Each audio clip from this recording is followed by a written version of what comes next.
everyone. Welcome to My Family Reviews Star Trek. I'm Perry. This is my daughter Leia. This is my son Boba Fett 1701. My wife is behind the camera. We'll just call her the voice of God. Today we are reviewing Strange New Worlds Season 1, Episode 4, Memento Mori, which translates basically into Death Comes for Us All or something like that. And wow, what an episode. They really hit it out of the park. I mean, for me personally, it was a 10 out of 10. But we hadn't had an episode in the first season this good since the original series with something like Balance of Terror. Yeah. So it felt like Balance of Terror, yesterday's Enterprise, DS9 Starship Down. It was just that good. Yes. So they really set a high bar. And man, the performances all around were great, especially Pike. Yeah. All the faces he made.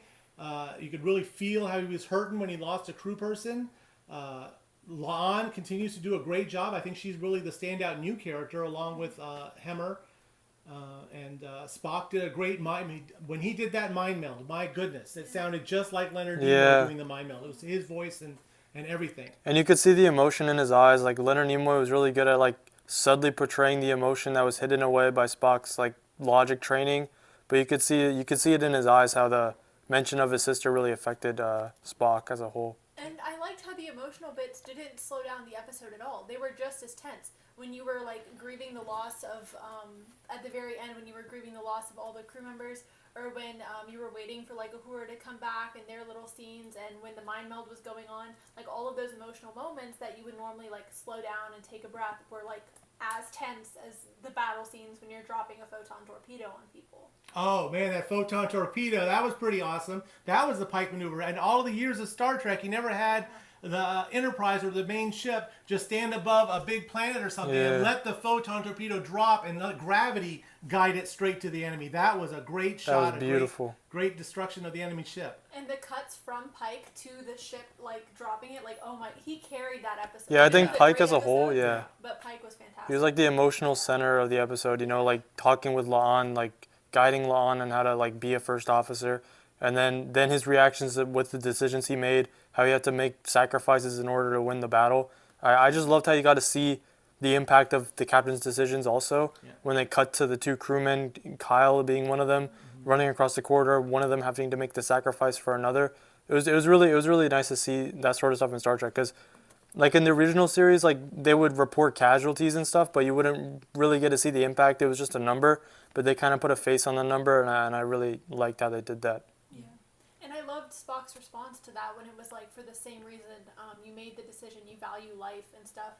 And that really put it in perspective. Like you mentioned this, where it was like the episode was dependent upon one selfless act after another with Una, with Kyle, with like everybody. They were all just so trusting of each other and very dependent on each other. It was like really Federation, environment, like camaraderie type. I think Una is leading the entire show with her kindness and still authority with everybody. She's encouraging, she's kind. She's literally Riker without jumping into people's personal space. Okay. She is that person. I am in love with Una with her gold nail paint, still getting her stitches done in the stomach, but still caring about the other crew member, talking to La'an, how she's coping, checking on everything, everywhere, and literally being the neck of the captains. Yeah, she's a really good first officer, no doubt. Yes, in love And with Una. we can't ignore Pike. I mean, we haven't talked that much about Pike in these 4 episode reviews, but we really need to talk about Pike because in this episode, he put himself up there with Kirk and Picard and Sisko. Oh, yes. He's top tier as far as the captain goes in just these 4 episodes. Imagine what the rest of the season and the seasons to come are going to be like. The relief he felt when he didn't have to go to hand-to-hand combat with the Gorn, the faces he made when Ortegas was making Yeah, I love that. Oh yeah, Ortegas is getting out of line, getting on people's nerves now. Ortegas, you better rein it in a little I bit. think they used her to like mimic the voice of the crew almost, like what the crew is what a layman would kind of think in that situation. Or the audience even, She's yeah. going on me. I like her. Yeah, she's funny. She's not arrogant. She's funny. She's got that witty but sarcasm, she's yeah. good. She's level-headed good. It's a little bit of comic relief, but yeah, not as much as Tilly or Uhura down below. But that was straight out of Disaster from Next Generation. You got the chief engineer and in Next Generation, it was the medical officer in the cargo bay having to get rid of the thing that's going to destroy the whole ship. And they vented the cargo bay in that one too. So this time it was Uhura and the chief engineer, but even though it was a repeat in that way, in every other way, it was very original, very unique, very well acted. Very and written. tense, I yeah. thought it was original because of the senses and the way Uhura was like a different Yeah. perspective, and when Hemmer was like, I wouldn't know, that was really like, yeah, because he's never had the option, you know, to use his eyes first and have to develop that secondary. But yeah, I thought I really liked his comments specifically. Uhura Yeah, was and how he nice. explored his own culture as a pacifist. I thought that was really beautiful, That- the way he that put that. monologue, fantastic. Yeah, we learned a lot more about Hemmer. It was all really cool. Yeah.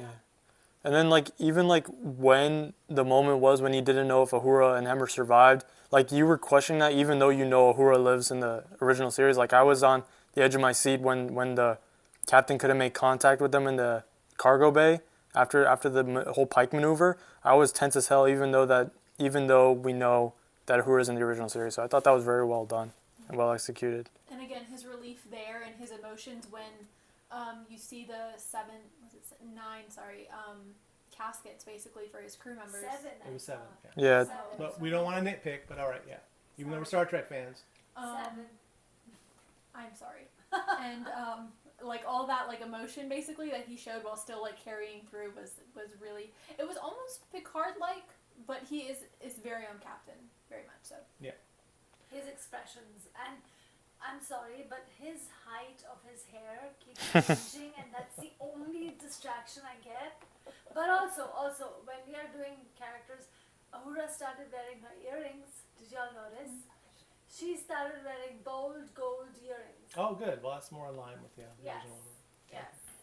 But again, going back to the episode, they really carried the tension of the battle all the way from the beginning to the very end of the Yeah. episode once it was resolved. I mean, non-stop. There wasn't really a break. The whole 1 hour was devoted to that conflict with the Gorn. And they kept us really riveted that whole time. Yeah. I know we can't expect that every week, but man, what a week this was. This was a great episode. and they didn't even show the Gorn once. Yeah. Like, that's how Yeah. terrifying they made the audience. Like, they made the Gorn to the audience. It was so, they did it so well. And with, like, the mind meld thing, you didn't even see the Gorn, but you heard them. Yeah. And then the child mimicking the Gorn noises, it just made you terrified. Like, even though we don't have any idea what they look like in this series. It's a good point. It was really well directed. Yeah. It was really good shots that they chose and cut to and all that stuff. And I think La'an carried that idea of terror throughout with how she reacted in the mind meld, and also her coming up to the bridge and barking orders at the captain. Like, normally, what we've seen in the past is the captain will take a moment and be like, not on my bridge, you better watch yourself. But Pike was just kind of like rolling with the punches and understanding that, hey, I'm not the expert here. Let me, you know, be receptive to someone who knows what they're talking about. And I thought that was really cool. And I let her do her thing and let her take care of kind of a little bit of closure, I guess. Yeah, I think he understood that she had probably had a lot of trauma from that. Even though she wasn't taking any, like, mental health stuff for it, she probably understood that she still had trauma. Yeah. And it's Memorial Day weekend, and then Star Trek kind of did a nod to Memorial Day Yeah. by having the badges for the previous ships and the previous crews that they'd been on and maybe lost people on. And both Pike and Spock had Discovery badges for their second season Discovery, because Pike was in actual command of the ship before it was lost. So I thought that was pretty cool. Yeah, it was a good nod. Synced it up with Memorial Day pretty well.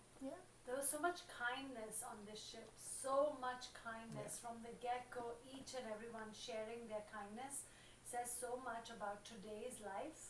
It's a We good should- contrast with today's life. Yeah. We should be doing pretty much this kindness. It just kind of becomes like an addiction. Like, oh, you did this for me, I'll do this for another, and it just gives. Yeah, no, it was so beautiful to see, especially at the end with Mbenga and Una. I thought I almost that was teared up great. because that was such a beautiful moment. It really just showed you how Star Trek is supposed to represent the best of humanity, and it really just showed us the best of humanity with all the sacrifices that people were making throughout the episode. I just thought, like, you know, this was beautiful. This is good Star Trek. This was like an all-time classic episode in my opinion. Absolutely. He obeyed her order, gave the blood to the other crewmen, but made sure she got what she needed through him.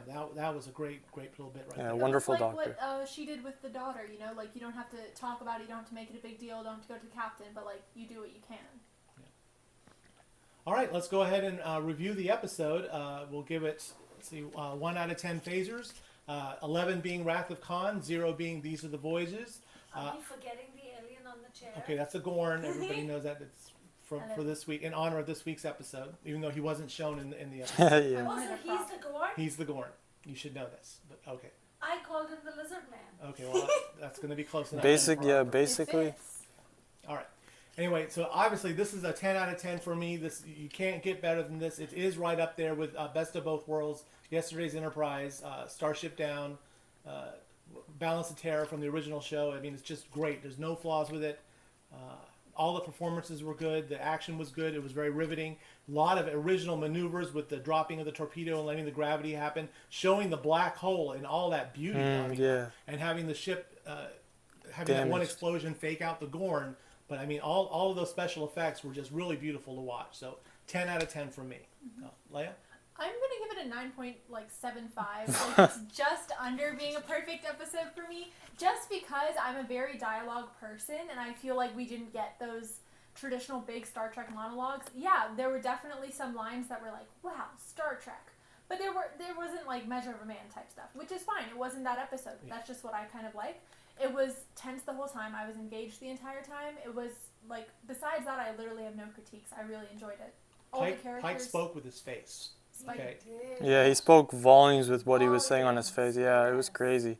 Yeah, so I'd give this episode 11 out of 10, 10 out of 10. Like, this was one of the best Star Trek episodes I've ever seen in my entire life. Like, it's up there with the classics, like from Pike, from Spock. Spock stood out in this episode with like the whole radar thing that he developed. That Yeah. carried the episode. Yeah. That was basically the reason they survived. So I mean, I loved all the character moments in this episode. I thought the plot was interesting. I liked the whole light communication Morse code thing with the Gorn. yeah. I thought that was really unique, and I liked how they solved that problem while developing character. I mean, there's literally no flaw with this episode that I could find, and it's up there with the classics in my opinion. So that's why I give it that rating. Okay, cool. All right, everyone. We'll see you next week. I hope Strange New Worlds keeps living up to this high bar they've set for themselves. Until then, live long and prosper.